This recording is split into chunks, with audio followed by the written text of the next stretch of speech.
Às 6 da manhã, 3 batidas secas sacudiram a casa simples de São José dos Campos. Paulo Roberto abriu a porta. No corredor, Rafael e Marina espiavam por trás das pernas do pai, sonolentos de pijama. Do lado de fora, 3 homens de terno escuro com expressões de pedra. O do meio ergueu a credencial devagar, como quem mostra uma sentença final, e com uma voz seca e fria ele disse: Serviço Nacional de Informações. Atrás de Paulo, no quarto, Helena ainda dormia. Um instante congelado, o cheiro de café frio na cozinha, o relógio da parede marcando um tic-tac que parecia mais alto do que o normal, a respiração curta do engenheiro tentando entender se aquele pesadelo tinha começado agora ou semanas antes.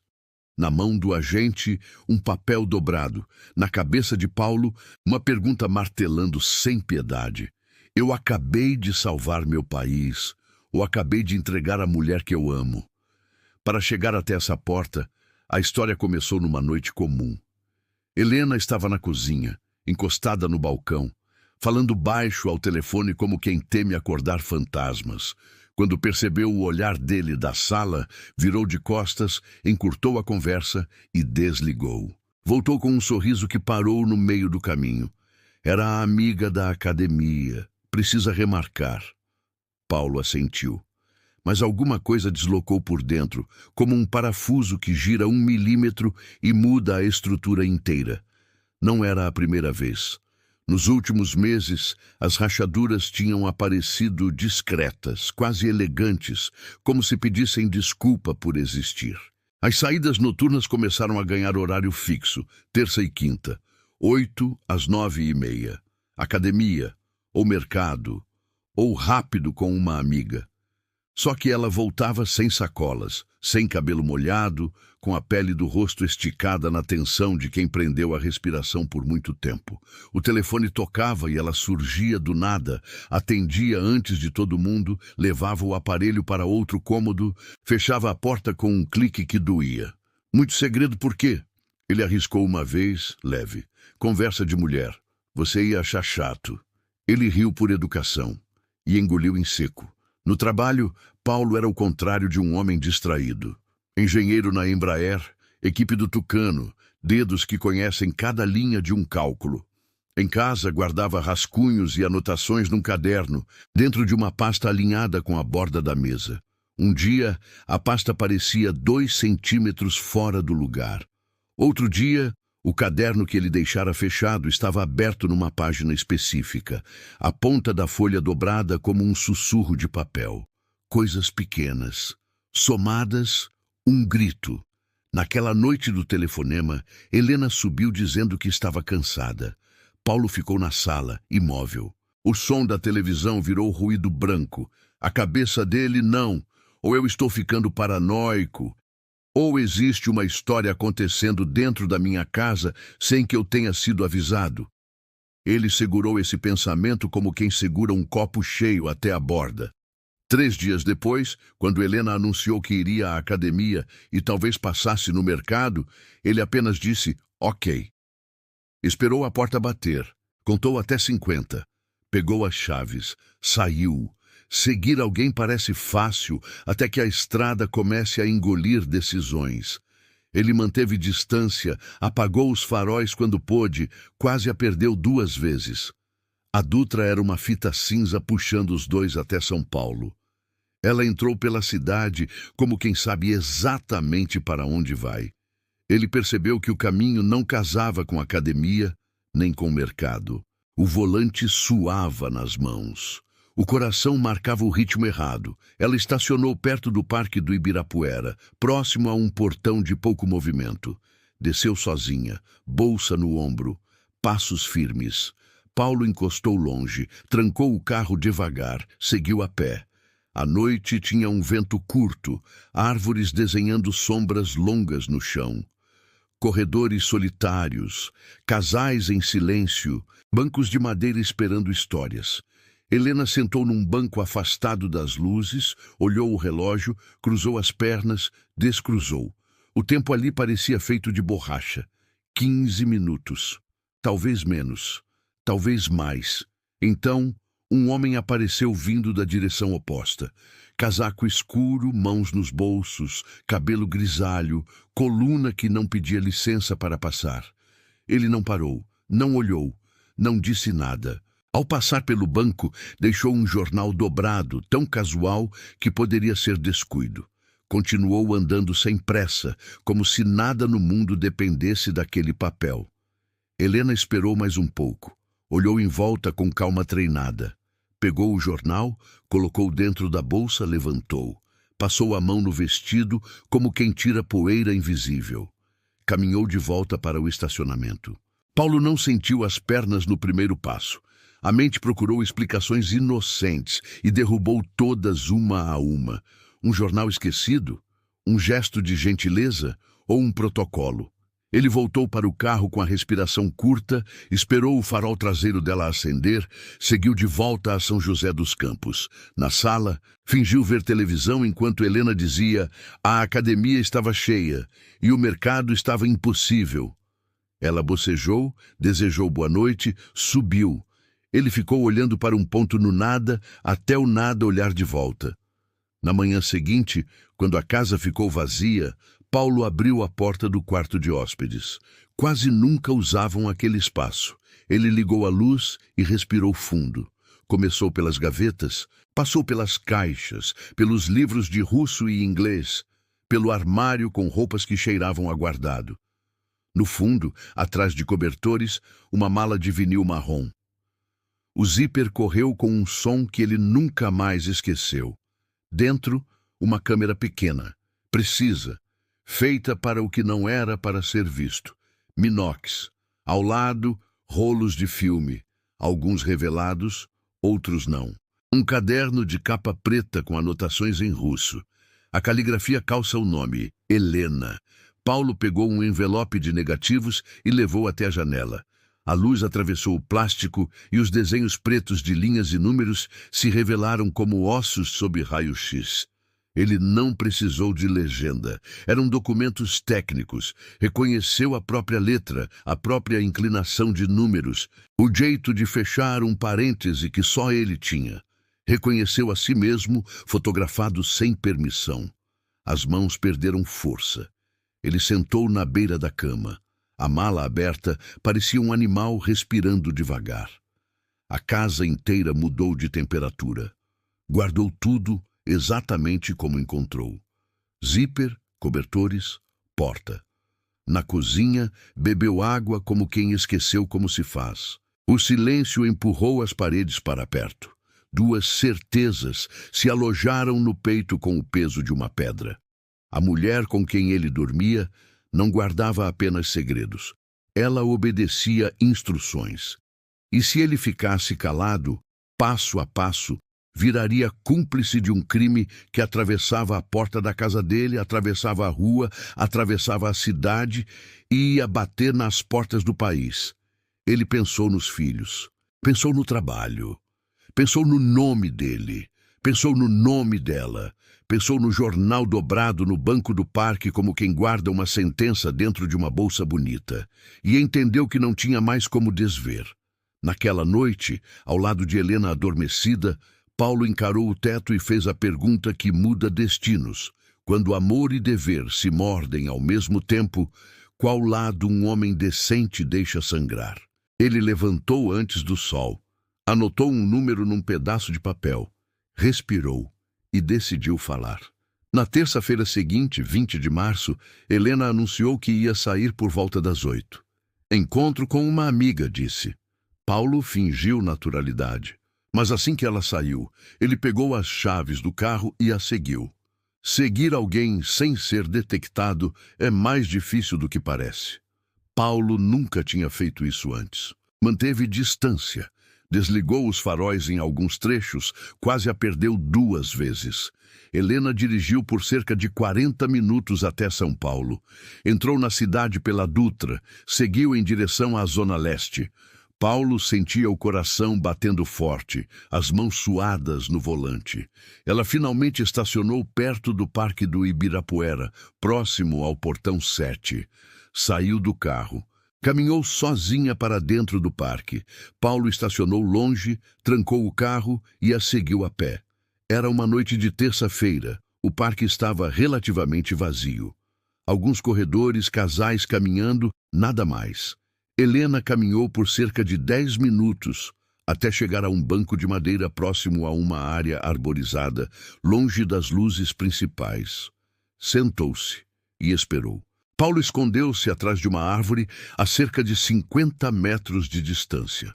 Observou. Helena ficou sentada por quase 15 minutos, olhando ocasionalmente para o relógio de pulso. Então, um homem apareceu. Ele vinha da direção oposta, caminhando devagar, mãos nos bolsos de um casaco escuro. Devia ter uns 50 anos, cabelos grisalhos, postura ereta. Ele passou pelo banco onde Helena estava, não parou, não olhou para ela, mas deixou algo sobre o banco, um jornal dobrado. Helena esperou mais alguns minutos. Então pegou o jornal, colocou-o dentro de sua bolsa e levantou-se. Caminhou de volta em direção ao estacionamento. Paulo mal conseguia respirar. O que ele tinha acabado de ver. Era isso que ele pensava que era. Sua mente corria entre possibilidades. Talvez fosse algo inocente, talvez o homem tivesse esquecido o jornal. Talvez Helena tivesse apenas pegado para ler. Mas ele sabia, no fundo, que estava tentando se enganar. Ele voltou correndo para o carro, ligou o motor e esperou. Helena apareceu minutos depois, entrou no dela e partiu. Paulo a seguiu de volta para São José dos Campos. Ela chegou em casa por volta das 10. Entrou com a bolsa, cumprimentou Paulo, que estava no sofá fingindo assistir televisão, disse que estava cansada e foi dormir. Paulo não dormiu naquela noite. Ficou deitado ao lado de Helena, ouvindo sua respiração regular, olhando para o teto no escuro, tentando processar o que tinha visto. Ele queria confrontá-la, queria sacudi-la e exigir explicações. Mas algo o impedia. Uma voz interior dizia que se ele revelasse que sabia, perderia qualquer chance de descobrir a verdade completa. Nos dias seguintes, Paulo começou a investigar por conta própria, discretamente, metodicamente. Ele esperou até Helena sair para dar aulas e as crianças estarem na escola. Então vasculhou a casa. Começou pelo quarto. Revirou gavetas, olhou dentro de caixas no armário. Examinou cada canto, não encontrou nada. Foi ao escritório onde Helena dava suas aulas. Procurou entre livros, papéis, pastas. Nada. Mas quando foi ao quarto de hóspedes, que raramente usavam, encontrou algo. No fundo do armário, atrás de cobertores velhos, havia uma pequena mala de vinil marrom. Paulo abriu-a. Dentro havia uma câmera Minox, pequena, do tipo usada para fotografar documentos. Havia também vários rolos de filme, alguns ainda não revelados, e havia um caderno pequeno, de capa preta, com anotações em russo. Paulo não sabia ler russo, mas reconhecia a caligrafia. Era de Helena. Ele sentiu o chão desabar sob seus pés. Pegou um dos rolos de filme já revelado que estava dentro de um envelope. Eram negativos. Levou-os até a janela, olhou contra a luz. Eram fotografias de documentos técnicos. Ele reconheceu alguns, eram seus, das suas anotações de trabalho. Paulo teve que se sentar. Suas pernas falharam. Sua esposa estava fotografando seu trabalho. Sua esposa estava espionando-o. As implicações levaram alguns minutos para penetrar completamente em sua consciência. Helena não estava apenas violando sua privacidade. Ela estava cometendo espionagem. Estava roubando informações relacionadas a projetos militares brasileiros. E estava passando essas informações para alguém. Para quem? Para a União Soviética. Paulo colocou tudo de volta exatamente como encontrou. Fechou a mala, recolocou-a no armário, arrumou os cobertores. Saiu do quarto tremendo. Foi até a cozinha, bebeu um copo de água, tentou respirar. Ele precisava tomar uma decisão. e precisava tomar rapidamente. A primeira pessoa em quem pensou foi seu supervisor na Embraer, um homem chamado Luciano Furtado, engenheiro-chefe do projeto Tucano. Mas ele hesitou. Se contasse para Luciano, a empresa seria obrigada a acionar as autoridades. O Serviço Nacional de Informações seria envolvido. Haveria uma investigação formal e Helena seria presa. Seus filhos ficariam sem mãe. Sua família seria destruída publicamente, mas se ele não contasse, continuaria sendo cúmplice involuntário de espionagem contra seu próprio país. As informações que Helena estava roubando poderiam comprometer a segurança nacional, poderiam prejudicar o projeto Tucano, poderiam colocar em risco a vida de pilotos militares brasileiros. Paulo passou os 3 dias seguintes em agonia silenciosa. Ia trabalhar, voltava para casa, jantava com a família, brincava com os filhos, dormia ao lado de Helena. E a cada momento sentia-se dividido entre o homem que amava sua esposa e o cidadão que tinha responsabilidades maiores. Na quinta-feira, 29 de março, ele tomou sua decisão. Ligou para o SNI.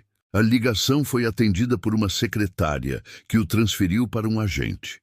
Paulo explicou, com voz controlada, que tinha informações sobre possível espionagem industrial relacionada à Embraer. Foi instruído a comparecer pessoalmente no escritório do SNI em São Paulo no dia seguinte. Paulo mentiu para Helena. Disse que tinha uma reunião em São Paulo na sexta de manhã. Saiu cedo, dirigiu até a capital. E às 9 horas estava sentado numa sala sem janelas, num prédio discreto da Rua da Consolação, falando com 2 agentes do Serviço Nacional de Informações. Os agentes se apresentaram apenas como Carvalho e Ribeiro. Carvalho era mais velho, talvez 50 anos, magro, bigode grisalho. Ribeiro era mais jovem, uns 35, robusto, expressão séria. Paulo contou tudo. O comportamento de Helena, as saídas noturnas, o encontro no Ibirapuera, a câmera e os filmes que encontrou escondidos, as fotografias de seus documentos de trabalho. Os agentes ouviram em silêncio. Fizeram perguntas. Queriam datas precisas, horários, descrições físicas do homem que encontrou Helena no parque. Paulo respondeu tudo o que podia lembrar. Quando terminou, Carvalho recostou-se na cadeira e suspirou. Senhor Mendes, o senhor fez a coisa certa vindo até nós. Mas precisa entender que a partir de agora, esta não é mais apenas uma questão pessoal. É uma questão de segurança nacional. Paulo assentiu, a garganta apertada. Sua esposa será investigada, será vigiada e eventualmente será presa. O senhor compreende isso? Sim. E seus filhos? Paulo sentiu os olhos arderem. Eles têm 7 e 3 anos. Não podem saber. Não podem crescer sabendo que a mãe deles é uma espiã. Ribeiro inclinou-se para a frente. O senhor quer sugerir algo? Paulo respirou fundo. Tinha pensado nisso obsessivamente nos últimos dias. Tinha chegado a uma conclusão que o enojava, mas que parecia a única saída. Quero que ela seja presa discretamente, sem escândalo público. E quero dizer aos meus filhos que ela morreu. Algum tipo de acidente. Alguma coisa que faça sentido. Mas não quero que eles cresçam com o estigma de serem filhos de uma traidora. Os 2 agentes trocaram olhares. Carvalho tamborilou os dedos na mesa. Isso é altamente irregular. Não sei se podemos. Por favor. A palavra saiu como um sussurro estrangulado. Paulo percebeu que estava chorando. Por favor, eles são crianças, não têm culpa de nada. Se isso se tornar público, suas vidas serão destruídas. Vocês têm o poder de evitar isso, por favor. Houve um longo silêncio. Finalmente, Carvalho assentiu lentamente. Vou levar seu pedido aos superiores. Não posso prometer nada, mas vou tentar. A investigação sobre Helena Petrov Mendes começou imediatamente. O SNI colocou agentes vigiando a casa em São José dos Campos. Grampearam o telefone. Seguiram Helena em todas as suas saídas. E, em paralelo, começaram a investigar seu passado. Sua entrada no Brasil em 1969, seus anos na universidade, sua naturalização. Cada documento foi revisado, cada registro examinado. O que descobriram foi perturbador. Helena Petrov tinha de fato estudado na USP, mas seu histórico antes disso na União Soviética era nebuloso. Havia lacunas, períodos não contabilizados, e quando o SNI entrou em contato com fontes de inteligência ocidentais, CIA e MI6, descobriram que Helena estava em uma lista de suspeitos. Ela era identificada como possível ilegal da KGB, uma agente sem cobertura diplomática, inserida no Brasil com identidade real, mas missão clandestina. A teoria era que ela tinha sido enviada ainda jovem, como estudante legítima, mas já recrutada e treinada. Sua missão era se estabelecer, construir uma vida normal e, eventualmente, ter acesso a informações valiosas. O casamento com Paulo, um engenheiro aeronáutico, provavelmente não tinha sido planejado inicialmente, mas quando aconteceu, tornou-se uma oportunidade que seus controladores exploraram completamente. No dia 12 de abril de 1979, Helena teve outro encontro noturno, desta vez num shopping center em São Paulo, o Shopping Iguatemi. Ela entrou, caminhou até a praça de alimentação, sentou-se numa mesa, pediu um café. 10 minutos depois, um homem sentou-se à mesa ao lado. O mesmo homem do parque. Eles não conversaram. Helena deixou sua bolsa sobre a cadeira vazia entre eles. Levantou-se e foi ao banheiro. Quando voltou, a bolsa estava na mesma posição. Mas algo tinha sido colocado dentro. Agentes do SNI fotografaram tudo. Seguiram o homem quando ele saiu. Ele entrou num Chevrolet Opala. Dirigiu até um prédio na Vila Mariana. Os agentes anotaram o endereço. Investigações revelaram que o apartamento estava registrado em nome de Igor Volkov, adido cultural da Embaixada Soviética em Brasília. Era a confirmação que precisavam. No dia 20 de abril, às 6 da manhã, agentes do SNI bateram à porta da casa de Paulo e Helena. Paulo atendeu. Ele tinha sido avisado na noite anterior. Helena ainda estava dormindo. Os agentes entraram discretamente. Paulo acordou os filhos, disse que iam passar o dia na casa dos avós. As crianças, sonolentas, nem questionaram. Paulo levou-os até o carro, colocou-os no banco de trás, dirigiu até a casa de sua mãe em Taubaté, a 40 minutos dali. Quando voltou, Helena estava sentada na sala, algemada, 2 agentes ao lado dela. Ela olhou para Paulo, e ele viu, pela primeira vez, medo real nos olhos dela. Paulo. Ele não respondeu. Virou-se e saiu da sala. Helena foi levada, não para uma prisão comum, mas para uma instalação do SNI nos arredores de São Paulo, onde seria interrogada. O interrogatório durou 3 semanas. Helena resistiu inicialmente, negou tudo, disse que era um mal-entendido. Mas confrontada com as evidências, as fotografias, os filmes, os encontros documentados, ela finalmente quebrou. Admitiu que era agente da KGB. Disse que tinha sido recrutada ainda na universidade em Kiev, aos 19 anos. Foi treinada em Moscou por 2 anos antes de ser enviada ao Brasil. Sua missão era se estabelecer, obter cidadania, construir uma vida normal e, quando surgisse oportunidade, coletar informações. O casamento com Paulo não tinha sido planejado. Ela realmente tinha se apaixonado por ele, disse, mas quando seus superiores descobriram que ele trabalhava na Embraer, ordenaram que ela explorasse aquela conexão, e ela obedeceu. Durante 6 anos, Helena passou informações esporádicas, nada muito crítico. Mas em 1978, quando Paulo foi transferido para o projeto Tucano, a pressão aumentou. Seus controladores queriam detalhes técnicos, especificações, qualquer coisa que pudesse ajudar a União Soviética a entender as capacidades da aeronave brasileira. Helena fotografava os documentos de trabalho de Paulo quando ele dormia. Usava a câmera Minox que lhe tinham dado, Passava os filmes para Igor Volkov nos encontros codificados. Recebia instruções e voltava para casa, para seus filhos, para sua vida dupla. Quando perguntaram se ela sentia remorso, Helena chorou.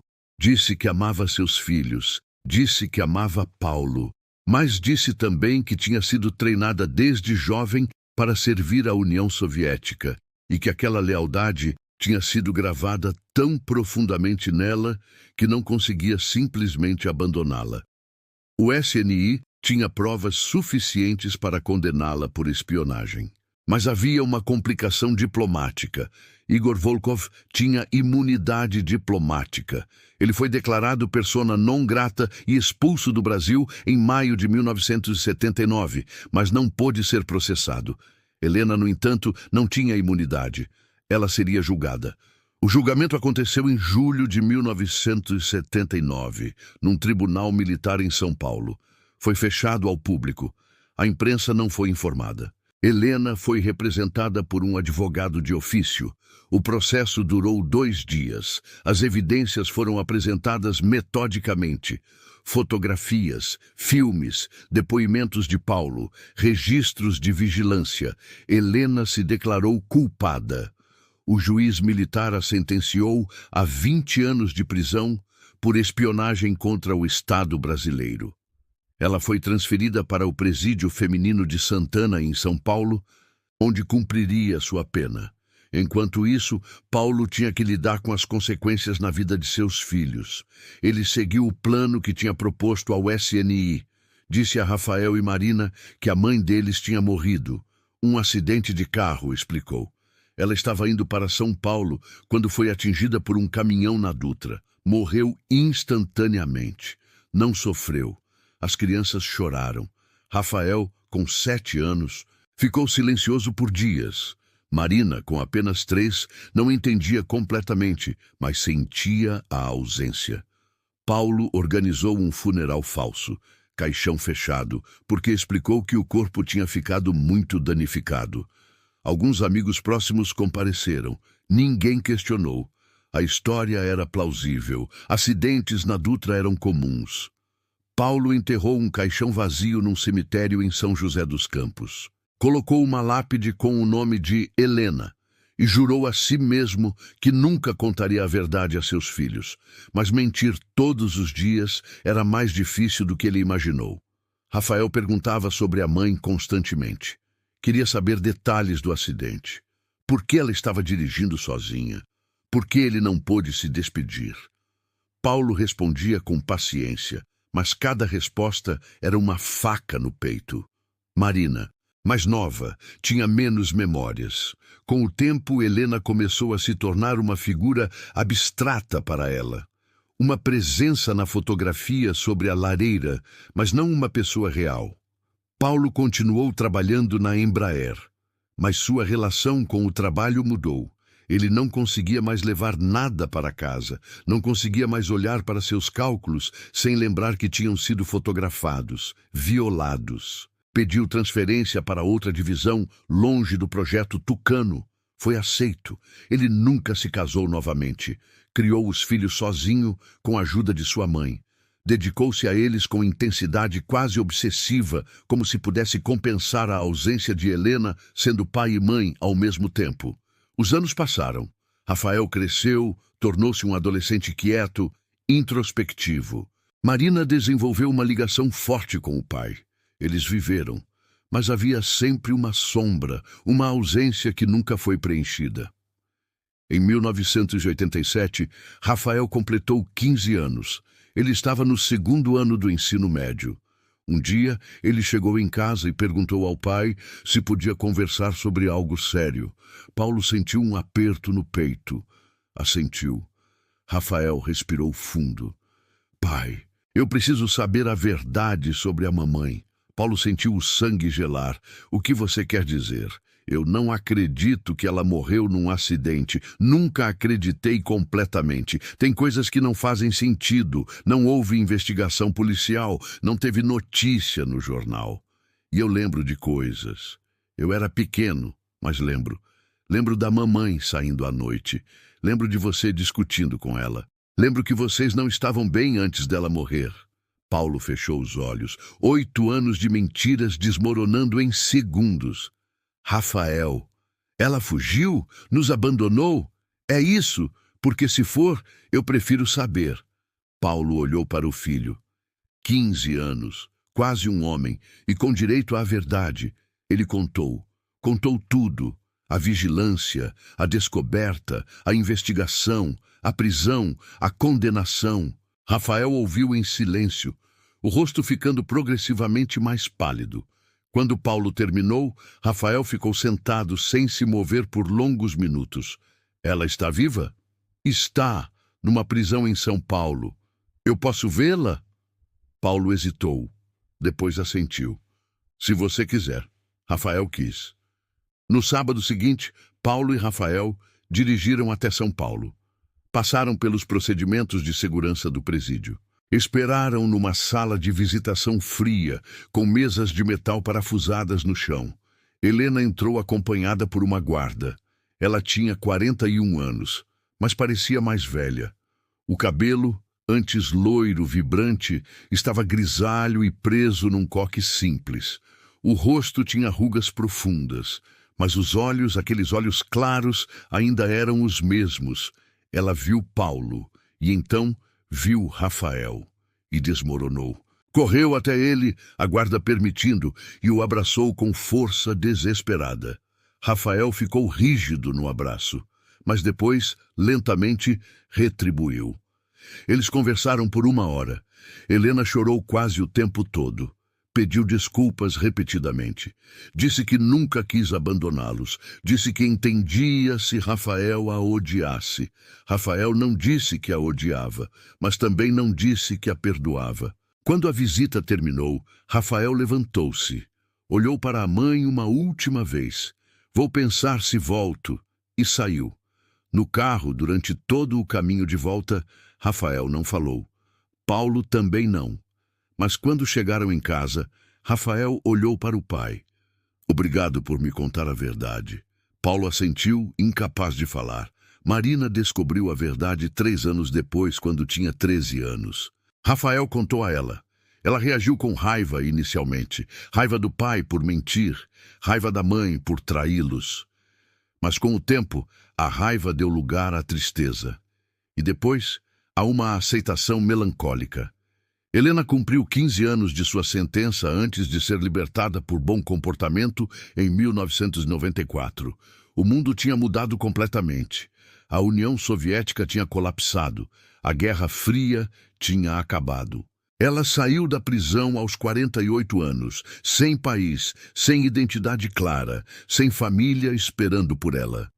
Paulo a ajudou financeiramente a se estabelecer num apartamento pequeno em São Paulo. Ele não sabia por que fez isso. Talvez por pena. Talvez por algum resquício do amor que um dia sentiu. Rafael a visitou ocasionalmente. As visitas eram tensas, silenciosas, mas ele ia. Marina foi uma vez. Ficou 10 minutos e nunca mais voltou. Helena tentou reconstruir uma vida. Deu aulas particulares de russo novamente. Vivia sozinha. Raramente saía. Morreu em 2003, aos 57 anos, de câncer. Rafael foi ao funeral. Marina não foi. Paulo foi, ficou no fundo, não se aproximou do caixão. Depois foi embora silenciosamente. A investigação mais profunda do SNI sobre a rede de Helena revelou detalhes que permaneceram classificados por décadas. Ela não era a única. Havia pelo menos mais 3 agentes soviéticos operando no Brasil durante aquele período. Todos com identidades legais, todos integrados à sociedade brasileira. Um trabalhava na Petrobras, no Rio de Janeiro. Outro tinha uma pequena empresa de importação em Santos. O terceiro era professor universitário em Brasília. Todos foram identificados durante a investigação que começou com Helena. Todos foram presos discretamente entre 1979 e 1981. E todos foram expulsos ou processados longe dos holofotes da mídia. O governo militar brasileiro, então, em seus últimos anos, antes da abertura democrática, tinha interesse em manter esses casos em sigilo. Não por vergonha, mas porque cada prisão pública de um espião soviético escalava as tensões diplomáticas num momento em que o Brasil buscava equilibrar suas relações tanto com os Estados Unidos quanto com parceiros comerciais do bloco socialista. A espionagem acontecia, era combatida, mas preferencialmente em silêncio.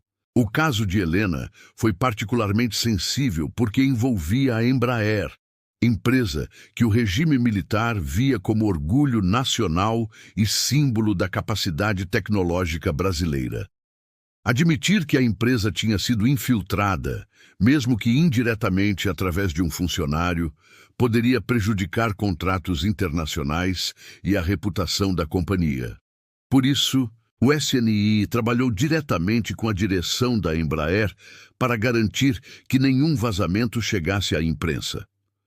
Paulo Roberto Mendes foi submetido a investigações de segurança extensivas.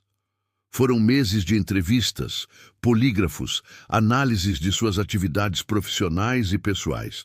O SNI precisava ter certeza absoluta de que ele não estava envolvido, de que não era cúmplice consciente ou inconsciente. Os investigadores vasculharam cada aspecto de sua vida, desde suas finanças até suas amizades. Verificaram se havia algum contato suspeito, alguma viagem inexplicada, algum comportamento que sugerisse comprometimento. Paulo cooperou totalmente. Abriu suas contas bancárias, forneceu detalhes de cada viagem que tinha feito nos últimos 10 anos, permitiu que sua casa fosse vasculhada várias vezes. A humilhação era profunda, mas ele entendia. Sua esposa era uma espiã. Ele estava automaticamente sob suspeita. A conclusão final, após 5 meses de investigação, foi que Paulo era inocente. Ele tinha sido vítima, não colaborador. Mas o relatório também notou que sua vigilância pessoal tinha sido inadequada. Ele tinha trazido material de trabalho para casa, mesmo que não classificado, sem tomar precauções adequadas. Ele não tinha notado os sinais de que sua esposa estava fotografando seus documentos. A recomendação foi que ele recebesse treinamento adicional em segurança operacional e que fosse transferido para projetos menos sensíveis. Paulo aceitou tudo sem reclamar. Ele sabia que tinha sorte de não ser demitido. Sabia que muitas empresas em situação similar teriam cortado laços com ele imediatamente, independentemente de culpa, apenas para evitar associação com o escândalo. Nos anos que se seguiram, Paulo desenvolveu uma rotina meticulosa. Nunca mais trouxe trabalho para casa. Nunca mais discutiu assuntos profissionais fora do escritório. Tornou-se quase paranoico com segurança, checando fechaduras, observando se era seguido, desconfiando de estranhos que se aproximavam dele ou de seus filhos. Rafael cresceu, percebendo essa mudança no pai. Ele não entendia completamente de onde vinha aquela vigilância constante, aquela desconfiança. Só entenderia anos depois, quando descobrisse a verdade sobre a mãe, que o pai estava aterrorizado com a possibilidade de que a infiltração não tivesse terminado com Helena, de que talvez houvesse outros observando, esperando, procurando vulnerabilidades. Marina foi poupada de muito disso por ser mais nova. Ela cresceu numa casa onde a presença da mãe era uma fotografia emoldurada e uma história de acidente trágico. Não tinha as memórias que Rafael tinha, não sentia a falta da mesma forma visceral. Para ela, a ausência era abstrata, algo que sempre tinha existido, parte da estrutura de sua vida. Quando Marina descobriu a verdade aos 13 anos, sua reação foi diferente da de Rafael. Ela não quis ver a mãe, não sentiu necessidade de confrontação ou reconciliação. Para ela, Helena era uma estranha que tinha traído o país, o pai, a família. Não havia nada a dizer, nada a perdoar. Era mais simples manter a distância. Rafael, por outro lado, visitou Helena repetidamente ao longo dos anos. As visitas eram difíceis, tensas, muitas vezes silenciosas. Mas ele sentia uma necessidade de entender, de saber quem sua mãe realmente era, além da espiã, além da traidora. Queria conhecer a mulher que o tinha gerado, que tinha cuidado dele nos primeiros anos de vida, antes que tudo desmoronasse. Helena tentava explicar durante essas visitas. Falava sobre sua infância na Ucrânia, sobre crescer sob o regime soviético, sobre ser recrutada ainda jovem com promessas de servir uma causa maior. Falava sobre o treinamento, sobre como tinha sido ensinada a compartimentalizar sua vida, a separar a pessoa que ela era das missões que executava. Mas Rafael percebia que, mesmo anos depois, mesmo com a União Soviética colapsada e a Guerra Fria terminada, Helena ainda não conseguia articular completamente por que tinha feito o que fez. Não conseguia explicar por que tinha escolhido a lealdade a um país distante sobre a lealdade à família que tinha construído. Ou talvez não houvesse explicação. Talvez fossem apenas escolhas que fizeram sentido num momento específico, sob pressões específicas, e que agora, em retrospecto, pareciam incompreensíveis até para ela mesma. Paulo Roberto Mendes aposentou-se da Embraer em 1999, aos 57 anos. Tinha trabalhado lá por 25 anos, a maioria deles após o escândalo de Helena. Nunca foi promovido aos cargos mais altos, nunca retornou aos projetos de ponta, mas continuou sendo um engenheiro competente, confiável, discreto. A empresa lhe deu uma festa de despedida modesta.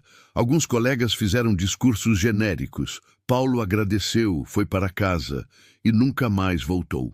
Nos anos de aposentadoria, Paulo se dedicou aos netos. Rafael tinha se casado e teve 2 filhos. Marina também se casou e teve uma filha.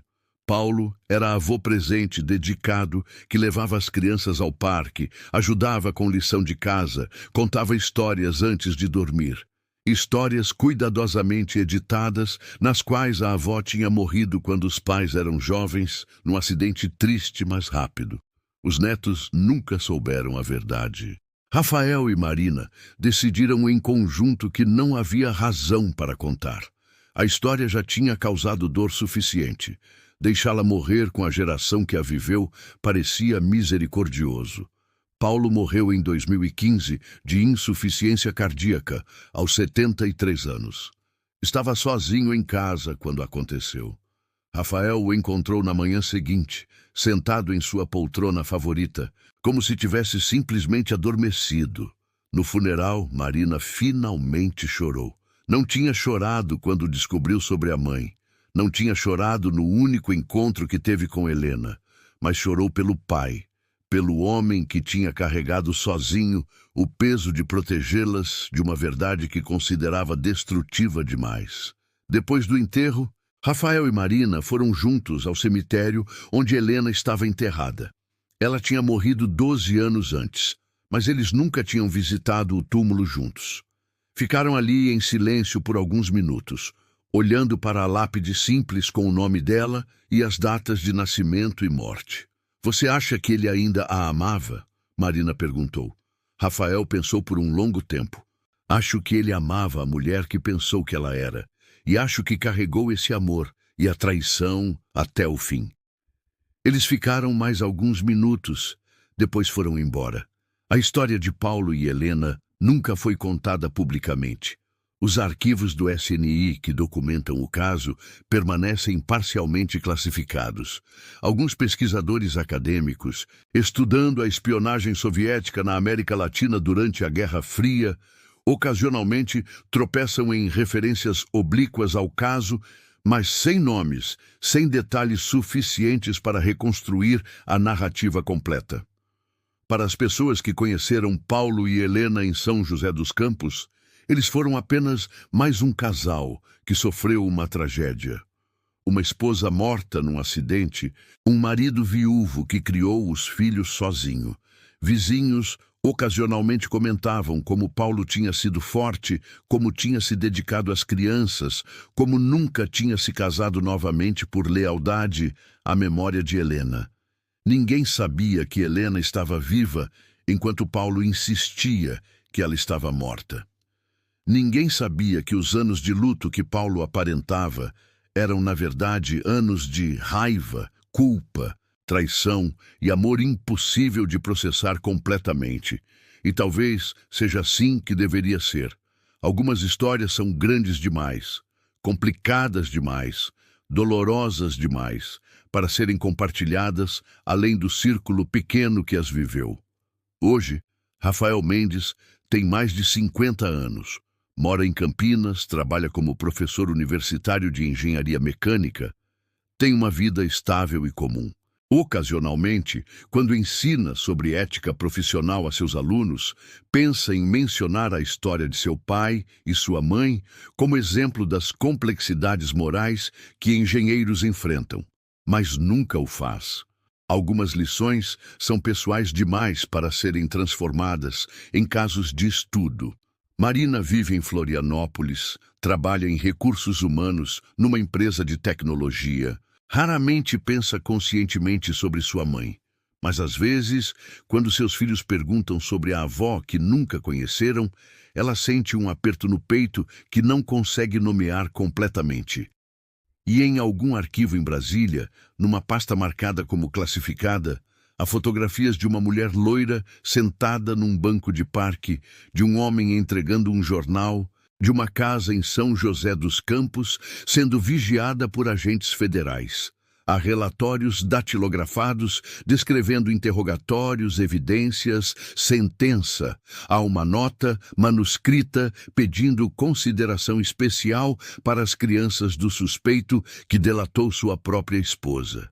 E há uma pergunta que ninguém jamais conseguiu responder completamente.